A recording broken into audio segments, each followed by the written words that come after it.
Hi, here's Shirley, and let's start our speech. Solitary confinement is so arguably America's most cruel punishment other than the death sentence. According to the Clinical Social Work Journal 2020, volume 48, it's estimated that the number of prisoners held in solitary confinement at any given moment ranges from 8,000 to 100,000.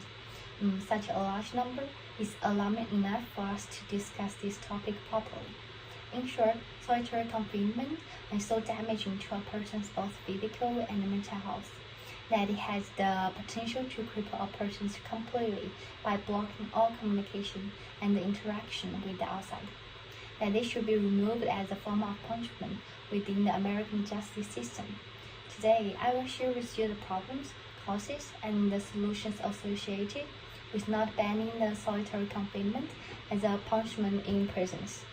First, let's talk about the problems. Basically, a problem with solitary confinement is that it exerts extreme damage to both inmates' physical and mental health, as well as poses as a threat to the entire justice system structurally. Let's dive in. In terms of damaging person's health, solitary confinement poses extreme threats to both inmates' mental and physical states. In particular, solitary confinement causes inmates to experience significant psychological symptoms, such as depression, social isolation, and in extreme cases, even a loss of identity. According to American Journal of Public Health 2020, volume 110, a clinical study between 2017 and 2018 observed that over 1,500% of prisons inmates who have subjected to solitary confinement experience at least one of the above psychological traumas. Comparing their results with the data released by the Washington State Department of Correction in 2017, inmates who were subject to solitary confinement observed a 1,900% chance of contracting serious mental illness, which is 100% higher than the general prison population, almost doubling the base statistic. In a different research published by BMJ Open 2021, volume 11, researchers observed that the influence of the current COVID pandemic further adds onto this problem by reducing the prisoners' opportunity to receive visitors, and the results on their psychological states turns out to be overwhelmingly negative. What's worse, psychological trauma is not the only health threat induced by the solitary confinement. Being put in the isolated unit is more likely to exacerbate the existing physical condition of inmates, such as skin irritation, weight fluctuations, as well as untreated and mistreated chronic conditions. According to PLOS 1 2020, volume 15, the largest concern is the fact that inmates in solitary confinement cannot get prompt and efficient treatment by the prison's medical staff due to the nature of the punishment, which causes their existing physical conditions to worsen during confinement. Now, jumping out to a broader perspective, all the aforementioned threats on personal health posed by solitary confinement is also applied to different races disproportionately. Basically, the harm of solitary confinement distributes unevenly among different ethnic groups in prisons.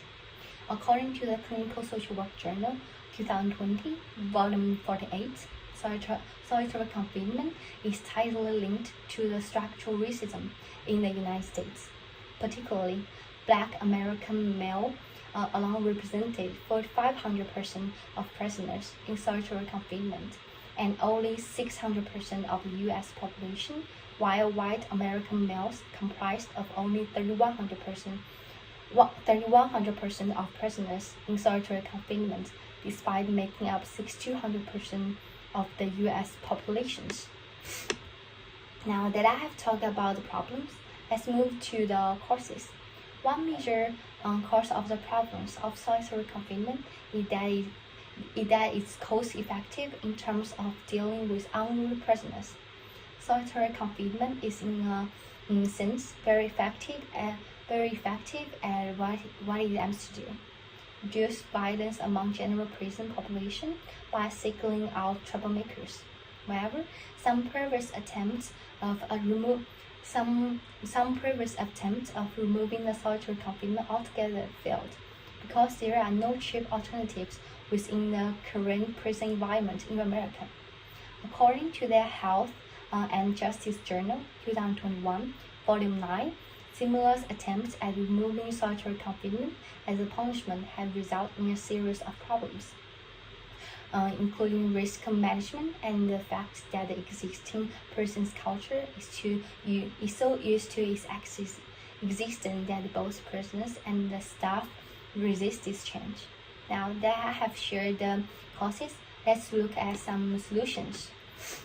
With the aforementioned concern in mind, one way to reduce the impact of removing solitary confinement in the larger environment is to introduce a series of accompanying programs to provide alternatives for prisoners, as well as transforming the culture around restrictive housing in general.